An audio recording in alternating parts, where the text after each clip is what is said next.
Recipe தான் பார்க்க போகிறோம். நிறைய பேர் ரொம்ப விரும்பி கேட்ட ஒரு ரெசிபி தான் இன்னைக்கு செய்ய போகிறோம். இந்த ரெசிபி ரொம்பவே ஹெல்த்தியாக இருக்கும். அரிசி சேர்த்தாம தான் இன்றைக்குமே நான் ரெசிபி செஞ்சுருக்கேன். வெயிட் லாஸ் பண்ணுறவங்களா இருக்கட்டும், இல்லை வெயிட் மேனேஜ் பண்ணணும்னு நினைக்கிறவங்க, சுகர் இருக்கிறவங்க தாராளமாக இந்த ரெசிபியை செஞ்சு சாப்பிட்லாம்.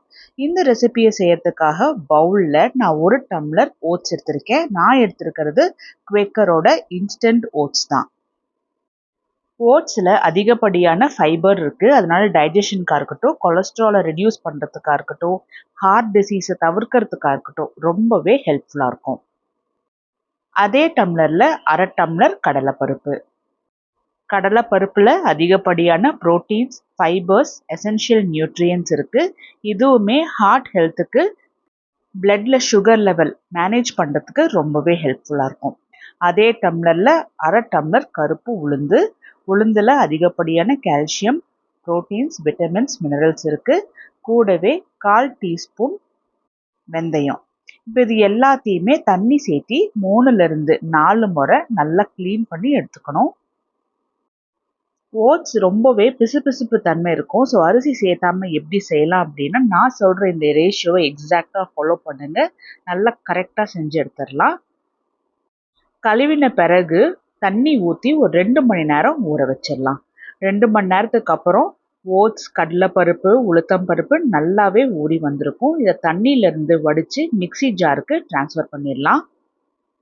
இதில் தேவையான அளவுக்கு தண்ணி சேர்த்தி சின்ன சின்னதாக கட் பண்ணின ஒரு துண்டு இஞ்சி, ஒரு 3 வரமிளகா, தேவையான அளவுக்கு கல்லுப்பும் போட்டு நல்லா நைஸாக அரைச்சி எடுத்துகிட்டு வந்துடணும். இந்த மாவை வேற ஒரு பவுலுக்கு ட்ரான்ஸ்ஃபர் பண்ணிவிட்டு கையை வச்சு ஒரு முறை நல்லா கலந்து விட்டுக்கலாம். கையை வச்சு கலந்து விடும்போது ஈஸியாக நல்லாவே ஃபெர்மெண்ட் ஆகிட்டு வரும்.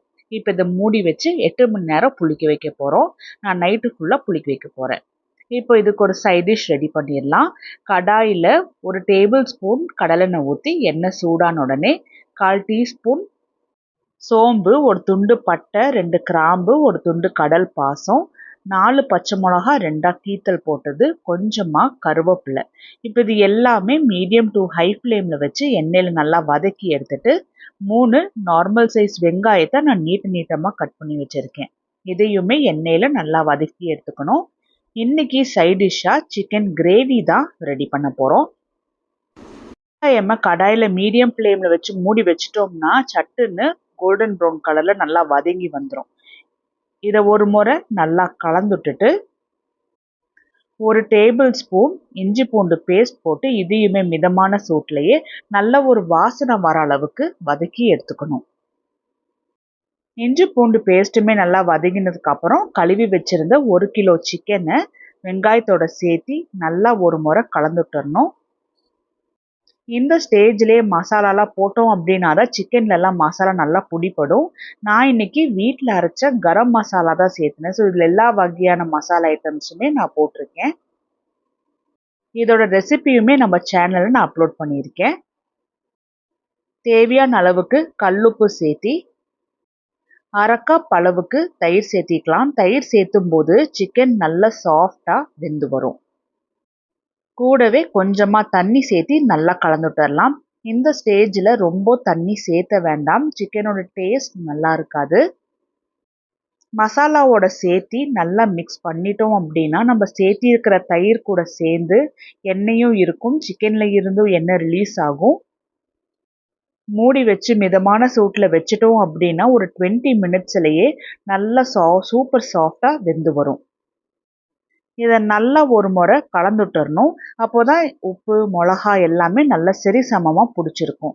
திரும்பவும் மூடி வச்சு இன்னொரு 10 நிமிஷம் நல்லா வேக வச்சு எடுத்துடலாம். சிக்கன் நல்லா சூப்பராக வெந்து வந்திருக்கு.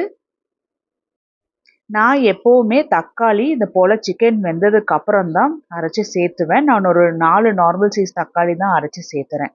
இதில் 1 டம்ளர் தண்ணியும் ஊற்றி நல்லா கலந்துட்டுருக்கிறேன்.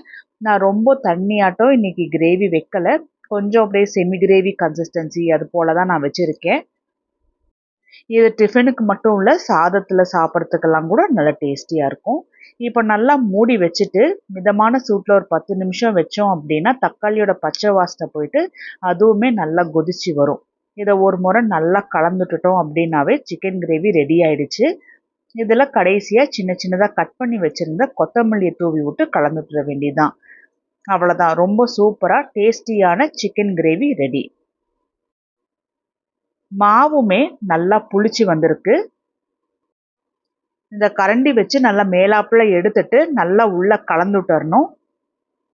நான் அதிகமாக தண்ணி சேர்த்தாதனால மாவு கொஞ்சம் கெட்டியாக இருக்குது. இந்த ஸ்டேஜில் தேவையான அளவுக்கு தண்ணி சேர்த்து நல்லா கலந்துட்டரணும். தோசை மாவு பதத்துக்கு மாவை கலந்து எடுத்துக்கிட்டா சரியாக இருக்கும். தோசை தவா கொஞ்சமாக சூடான உடனே ஒரு குழிக்கரண்டி அளவுக்கு மாவு எடுத்து எப்பவும் போல் ரொம்ப மெல்லிசா இல்லாமல் கொஞ்சம் திக்காக தேய்ச்சி எடுத்துட்டு மேலே கொஞ்சமாக நான் தேங்காய் எண்ணெய் ஊற்றிக்கிறேன். ஒரு பக்கம் தோசை நல்லா வெந்ததுக்கு அப்புறமா இன்னொரு பக்கம் திருப்பி போட்டுக்கலாம். இன்னொரு பக்கம் வெந்தோடனே அவ்வளோதான், ரொம்ப டேஸ்டியாக ஹெல்தியான ஓட்ஸ் தோசை ரெடி ஆயிடுச்சு. இது போல் தோசை 2 சாப்பிட்டாவே நல்ல ஸ்டொமக் ஃபில்லிங்காக இருக்கும். ரொம்ப நேரம் பசி எடுக்காது. அதே சமயத்தில் நல்ல ஒரு டைஜஷனும் இருக்கும். ஸோ வெயிட் லாஸ் பண்ணுறவங்களுக்கா இருக்கட்டும், வெயிட் மேனேஜ் பண்ணுறவங்களுக்கா இருக்கட்டும், சுகர் இருக்கிறவங்களுக்கா இருக்கட்டும், இது போல் ஓட்ஸ் தோசை ரொம்பவே டேஸ்டியாக ஹெல்தியாக இருக்கும்.